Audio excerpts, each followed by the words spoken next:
Bismillahirrahmanirrahim. Assalamualaikum warahmatullahi wabarakatuh. Yang saya hormati Bapak Edi Karyono selaku dosen pengampu mata kuliah Studi Kelayakan Bisnis.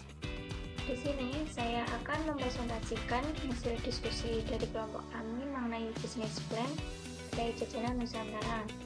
Sebelumnya, perkenalkan, nama saya Hapsari Inisa Kurniawati dengan NIM 215211104 dari kelas MBS 6H. Sebelumnya saya akan menjelaskan tentang Gerai Jajanan Nusantara dari kelompok kami by Seven Squad, yaitu Gerai Jajanan Nusantara yang mengusung konsep tenungan yang menggabungkan kekayaan budaya dan seni dalam sajiannya, yaitu menawarkan jajanan tradisional seperti klepon, kue putu, serta makanan ringan sejenisnya yang berupa cumai, batagor, sosis, seperti itu. Selanjutnya, jajanan Nusantara ini menawarkan penyajiannya dengan kualitas tinggi. Strategi pemasaran mencakup digital marketing, pre-order, serta event kuliner untuk meningkatkan brand awareness dengan fokus kualitas dan estetika serta pemasaran inovatif. Gerai ini mengharapkan pencapaian titik impas yang dalam 1 tahun menguntungkan sambil merencanakan ekspansi ke lokasi strategis lainnya. Selanjutnya yaitu analisis strategi dari kelompok kami memiliki analisa internal serta eksternal. Pada internal memiliki kekuatan yaitu keberagaman produk, keahlian dalam pengolahan, serta reputasi dan citra merek.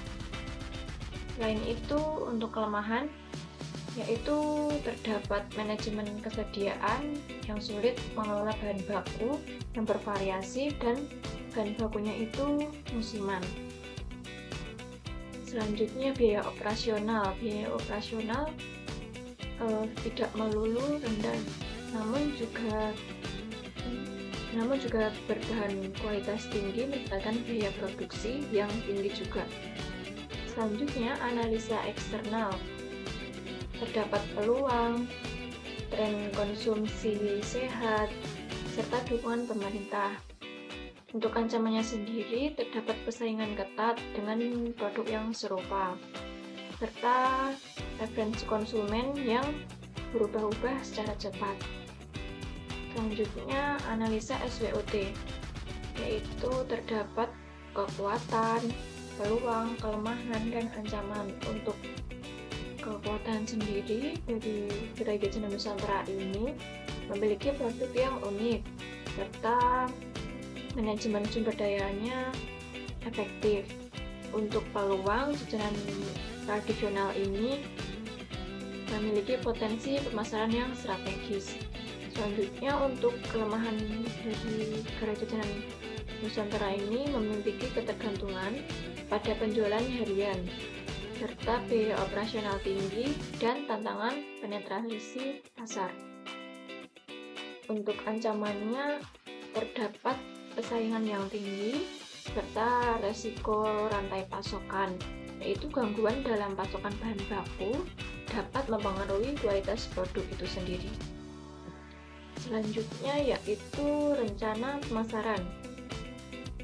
Dari Gerai Jajanan Kreatif Nusantara ini bertujuan untuk menyajikan makanan ringan tradisional dengan sentuhan modern yang inovatif, menargetkan konsumen perkotaan yang mencari pengalaman kuliner yang unik dan instagramable. Gerai ini juga berencana untuk memanfaatkan potensi pasar yang tinggi dan kawasan perkotaan melalui strategi pemasaran yang efektif. Untuk target pasar sendiri, gerai ini menargetkan pada kaum muda yang berusia 18 tahun hingga 35 tahun yang masih aktif dalam sosial media seperti WhatsApp, Instagram. Selanjutnya juga masyarakat perkotaan dengan gaya hidup yang modern serta warga lokal, wisatawan lokal ataupun internasional yang mencari pengalaman kuliner yang unik.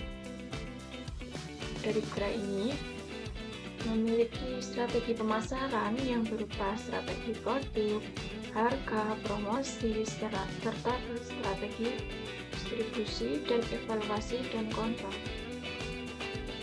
Untuk rencana organisasi sendiri dan rencana manajemen, Gerai Jajanan Nusantara ini menerapkan sistem penggajian pada karyawan dengan minimal upah Rp1.200.000 per bulan, yaitu mencakup gaji pokok, tunjangan, serta intensif dan bonus berdasarkan kinerja. Untuk rencana organisasi sendiri terdapat pimpinan, selanjutnya manajer pemasaran, manajer keuangan, ahli kuliner atau koki, staf administrasi, staf layanan pelanggan, serta staf kebersihan. Untuk rencana produksi atau rencana operasional, gerai jajanan ini termasuk bergerak di bidang kuliner dengan konsep denongan dan menonjolkan konsep seni. Dalam proses penjualannya, usaha ini melayani konsumen dengan baik secara offline, di mana konsumen datang langsung ke lokasi tempat jualan, yang nanti langsung disambut hangat oleh para karyawan dan dilayani dengan sopan. Hal tersebut dapat menimbulkan kesan dari konsumen secara maksimal. Dan selain itu, proses penjualan dari usaha Gerai Jajanan Nusantara ini melakukan berbagai proses, yaitu melakukan produksi sendiri yang seperti melakukan produksi somai, batagor, lumpia, dan adalah yang lain-lain. Selanjutnya mengambil produksi dari orang lain yang dari beberapa tempat. Untuk biaya produksi bulanan,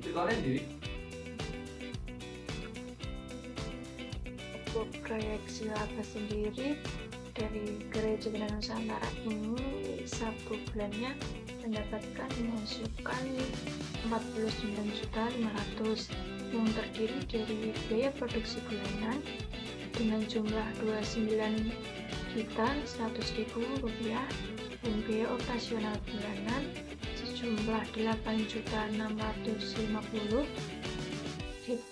dan laba bersih per bulan Rp11.750.000. Payback point modal awal dibagi keuntungan bulanan, yaitu 40 juta dibagi 11.750, sehingga payback point-nya 3,4 juta per bulan. Sekian dari penjelasan saya. Bila ada kekurangannya mohon dimaafkan. Akhir kalam, wassalamualaikum warahmatullahi wabarakatuh.